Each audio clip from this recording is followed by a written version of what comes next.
Cordiales saludos a la gran audiencia de Telesucesos que nos sigue semana a semana a decir las cosas como son. Quiero agradecer la preocupación de la distinguida teleaudiencia al haberse preocupado de mi ausencia durante estas 2 semanas. Yo había explicado que tenía un evento académico al que fui invitado en el exterior y hoy me reincorporo para seguir diciendo las cosas como son. En esta oportunidad, con Clever Herrera y César Ulloa Tapia, hablaremos sobre los temas de democracia, por cuanto el 15 de septiembre se conmemora en el mundo el Día de la Democracia. Muchas gracias, Patricio, Clever. De la misma manera, un cordial saludo a la audiencia. Fíjate que en temas de democracia hay 2 grandes corrientes que en la última década se ha posicionado con bastante contundencia, y el uno es algo que tú has estudiado, Patricio, que es la calidad de la democracia. Es decir, se sale de regímenes de facto, de dictaduras, con la finalidad de establecer una democracia, y en el tiempo se evalúa cómo esa democracia en términos de salud está o no satisfaciendo demandas. Y el último estudio de democracia ya no es calidad de la democracia. Ahora se habla sobre la resiliencia de la democracia. Me parece que es importante aterrizar en cómo se está viviendo la democracia en el país, ¿no es cierto? Luego de 10 años de un gobierno autoritario que limitó los derechos ciudadanos, los derechos fundamentales a la gran mayoría de ecuatorianos, o una buena parte, digamos, de ecuatorianos, estamos viviendo un proceso de transición, un proceso que tiene por finalidad reacomodar, más que reinstitucionalidad, ponerle un nuevo ritmo de acción a las instituciones, sobre la base de parámetros que permitan una incorporación general de la ciudadanía y de los distintos sectores y actores que funcionan en la misma.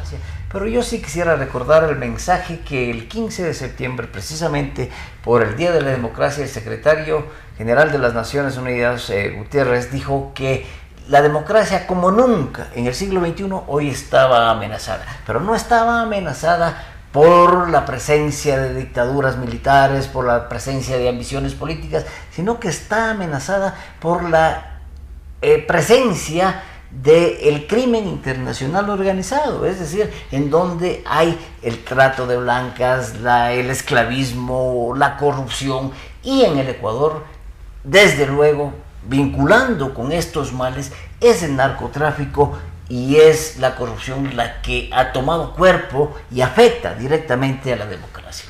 En el caso del Ecuador, la ciudadanía ha sido resiliente con la democracia, es decir, desde la transición a la democracia ha habido golpes legislativos.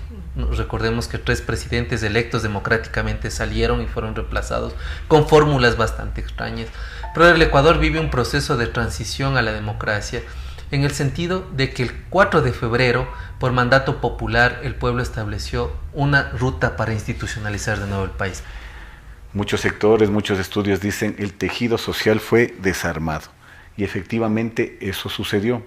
De ahí que este proceso de transición no va a ser un proceso fácil, en la medida en la que la ciudadanía va a tener límites para incorporarse al mismo, y en la medida en que las propias organizaciones sociales y políticas fueron golpeadas, desarticuladas por un proceso extremadamente complicado y autoritario liderado por el expresidente Correa. El Ecuador estuvo en el sótano de los países establecidos en sus niveles de calidad de la democracia o de democracia, pero eso se está recuperando, y vinculo ese bajo nivel de democracia en el Ecuador estuvo relacionado directamente con la corrupción.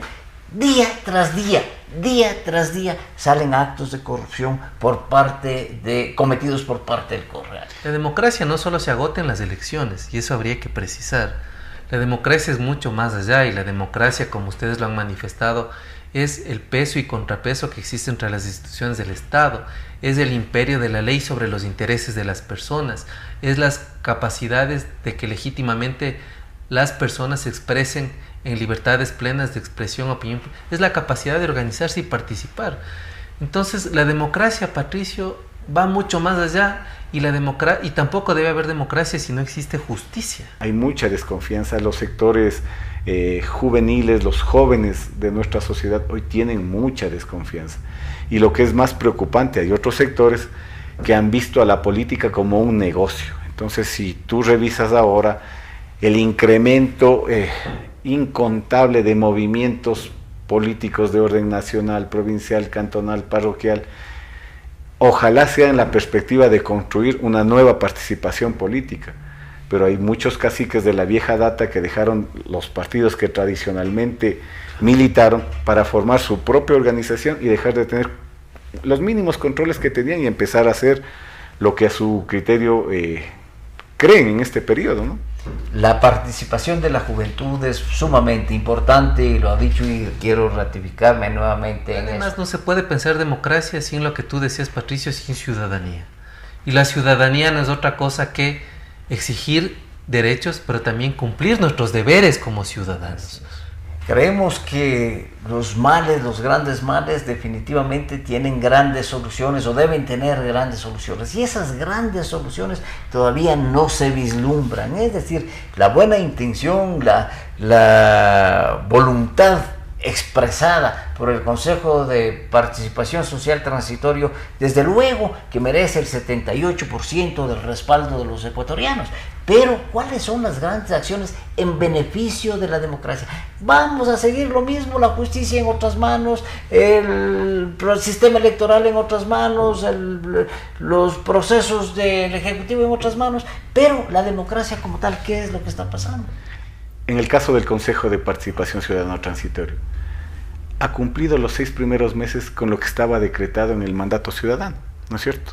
La evaluación de las autoridades de funciones públicas específicas para ver si podían seguir o ser cesados. Y a partir de ahí comenzar un proceso de concursos públicos para nominar a las autoridades definitivas. Que la función o el Consejo de Participación Ciudadana Transitorio tiene otras funciones que cumplir efectivamente. Y entonces tendrán que responder, por ejemplo, los responsables de participación ciudadana. ¿Qué están haciendo para generar nuevos momentos, nuevas visiones para incorporar a la ciudadanía? Ahí hay un responsable que tiene que decir qué ha hecho. En la lucha contra la corrupción, ahí hay una secretaría. Hay que ver qué es lo que hizo la responsable de esa secretaría. Yo creo que el tema de la democracia es un tema inagotable de discusión, pero además es un tema que nos transforma como ciudadanos todos los días. Porque claro, no solo hay que tener un país democrático, la gente tiene que aprender a vivir en democracia. Y eso es complejo, Patricio. Sí, es importante que la gente aprenda a vivir en democracia, porque la democracia, además de ser un régimen político, es una forma de vida, porque en democracia se vive en libertad. Y la mejor y la única forma que reconoce el ser humano para vivir es vivir en libertad. Por lo tanto, la democracia es una forma de vida y debemos nosotros reconocerla como tal. Simplemente decir que un componente que últimamente se discute en democracia es la accountability o rendición de cuentas. Creo que los funcionarios que hacen la conscripción cívica en distintas posiciones, tanto de elección como de designación, al final deben rendir cuentas, porque esa es una forma también de remozar la democracia. De esta manera y en esta Semana por la Democracia, con Cleber Herrera y César Ulloa y su servidor Patricio Aro Ayerbe, hemos dicho las cosas como son. ¡Al pan pan!